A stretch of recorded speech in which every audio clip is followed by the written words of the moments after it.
Let's see. We'll take up file 2019-56902. Whitney Hergenreder and Carl Hergenreder. Mr. Hergenreder's here. Matter was set for an objection to a support review. And Ms. Evans here from friend of the court. Ms. Evans, do you have an update in the matter? I do. Currently support is billing at $498 a month. The recommendation would have the defendant paying $872 child support, $53 ordinary medical, for a total of $925 for 2 children. All right, and sir, you objected to that? Yes, Your Honor, I do. All right, what's the reason for objecting? All right, I prepared a statement if I can read, if that's okay. All right. All right. Whitney and I separated in September of 2018, and I moved from the home in Fremont and basically lived in my office where I had been working as a bail bondsman since January of 2016. During this time, I was making decent money. And since I was living in my office, I was still paying all of Whitney's bills, her mortgage, utilities, car payment. I did this because I knew she would need time to get on her feet and didn't want my children and her other 4 children to possibly lose their home.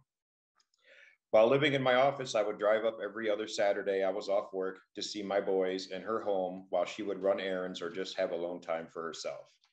In March of 2019, I got an apartment in Comstock Park and informed her that I could no longer afford to pay all of her bills as I now had bills of my own.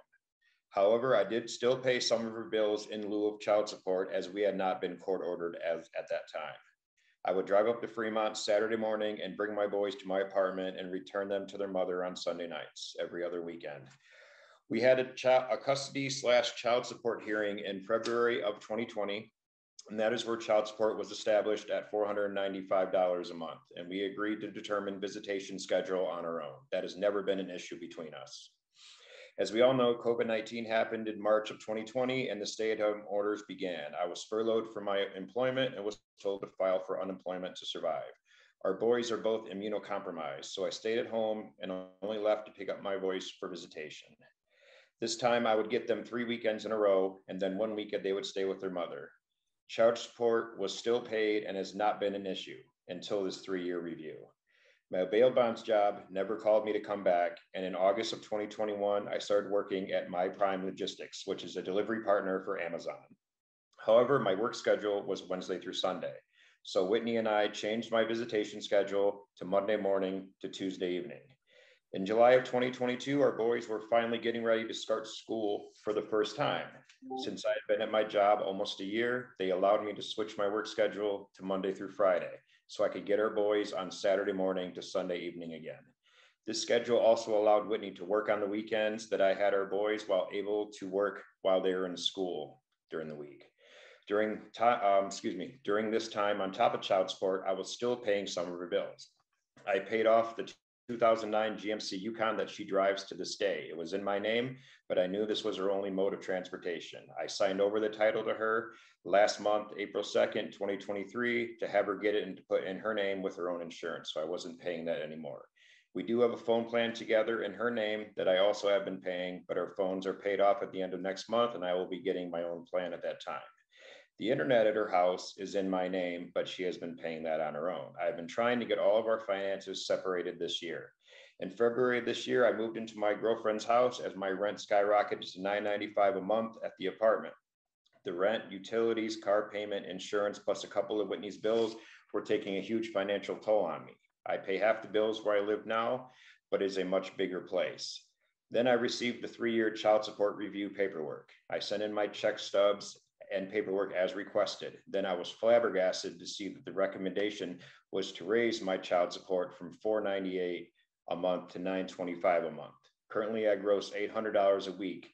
After taxes, medical insurance, and current child support, I clear roughly $500 a week. That gives me just enough to pay my half of rent, utilities, other household necessities, plus my car payment and insurance. If my child support almost doubles, it will put a huge financial strain on me. I have no issue at all paying child support. That's what non-custodial parents do. but I have to be able to afford my bills as well. I make less now as opposed to 3 years ago. So I'm simply curious as to why I'm expected to pay so much. All right, thank you. Ms. Evan, what income did you use for Mr. Hergenreder? He provided me the information of $20 an hour. So I used $20 an hour for 40 hours. Is that right, sir? That is correct. All right. So that's about 800 a week? Correct. All right. What were you making before when you worked for the bail bondsman? I started with a base pay of 15, and then you basically get commission based on how many people you bond out of jail. Oh, okay. Oh, really? Okay. So the overnights that were used before, you got credit for 53 overnights, it looks like, in that calculation in 2019. Ms. Evan, how many did you use currently? I used the same. Whitney reported that she had 329. And Carl reported he had 52. Of course, that adds up to more than 365. So I looked at the November 2019 order and I used that information of 312 for mom and 53 for dad. All right, sir, have your overnights changed in the last three or 4 years? It can change from time to time. Like if I have an extra day off for a holiday, then obviously I would like to spend more time with my kids. But with the hour drive difference and then being in school now and my work schedule, it's hard to stay set in a certain day. But her and I have never had an issue as far as parenting time and what we agree upon. We're free to change it if need be. We've discussed that a lot. Yeah, I mean, I guess that's, so you were running at 500 a week before, so your income's gone up about 300 a week. So that's part of the calculation. Overnights are a big part of the calculation, and I mean, honestly, 53 is not that many. That's, you know, basically 1 out of 7 per week if you average it out over the year. A lot of non-custodial parents, if they have what we call reasonable parenting time, and we have a policy that defines that, they have every other weekend, they have half of the holidays, half of the school breaks, including half the summer. They're usually run at 102, which is about twice what you're being run at. And if they can add the Sundays in on their weekends during the school year and still get the kids to school on time, then that's 120 some. That really helps reduce the child support obligation. So that's a factor. So I guess that's probably, you know, the reason that your support has gone up is because you have $300 per week more income than you had last time it was run. I don't know if her income has changed at all, but the overnights have remained static, and it's pretty low compared to what we see a lot of the time. Did you actually go through your calendar and count up how many you had over the last year, or on average over the last 3 or 4 years?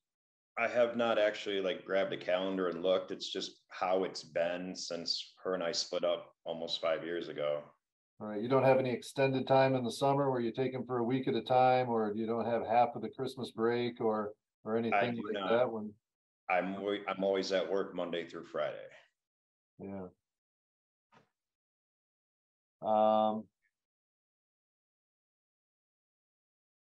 Yeah, I don't know. That might be something to look into. Is having a more consistent schedule that included more overnights. Okay. I don't want to, you know, I don't want to deter you from making a better wage, because, you know, you certainly do. And, you know, even if your support went up $300 or $400 a month, you're still making, you know, $1,200 a month more than you were. So it's not all, you still have more disposable income. Okay.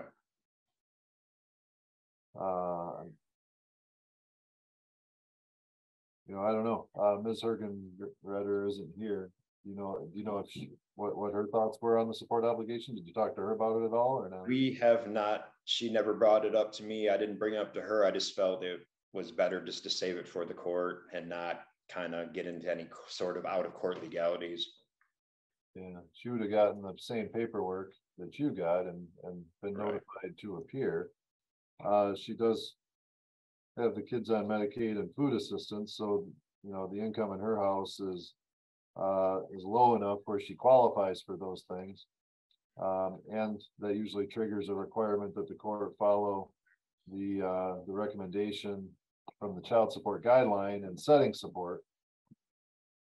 You know, I could adjourn this a little bit. I guess if you want to take some time and talk to her about it and see if you guys can come up with a different parenting time schedule, and the parenting time overnights could be updated based on that agreement.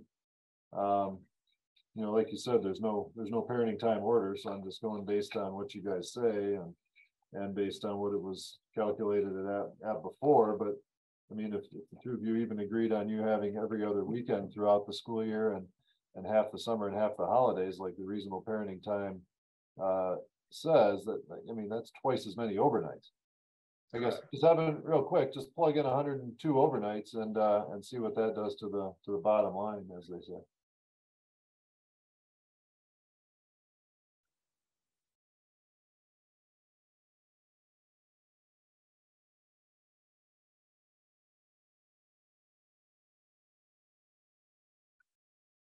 So that would reduce support to a total of 847 a month. Also, it doesn't do a lot, huh?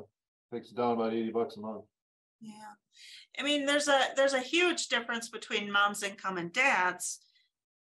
She reports $13 an hour for 18 hours a week. So I ran her at that. Then I added 22 hours of minimum wage so that she had a total of 40, because she had no indication of why she didn't work full time.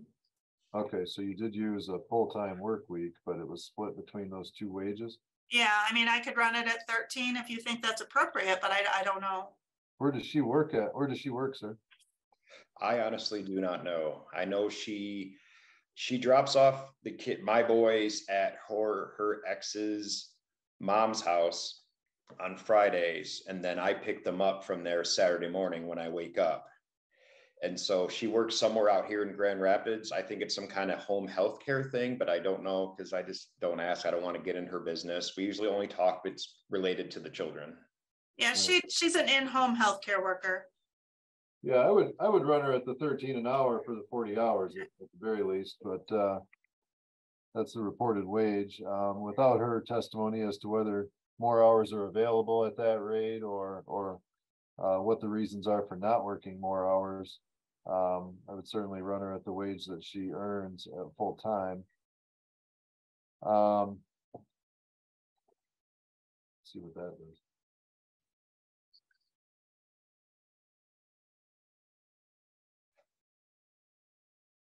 Not a lot. 828 is the total support. All right, so I guess that's about $100, sir. But unless you, yeah, I don't know. I guess it's the income. The amount of time. I guess if you've had this job for a while, you've been paying a lesser amount for some period of time when you were making, the higher wage. And we don't go back in time usually and change support. We change it effective the date that the review was initiated or a motion was filed. So. Okay. All right, but I'll use that figure with with running mom at her full time at her wage, $828 per month, and that is with 102 overnights. Do you want it back? No, we got to use the 53 overnights. Yeah. At this point. If you change the overnights, I'll rerun it based on the overnights. But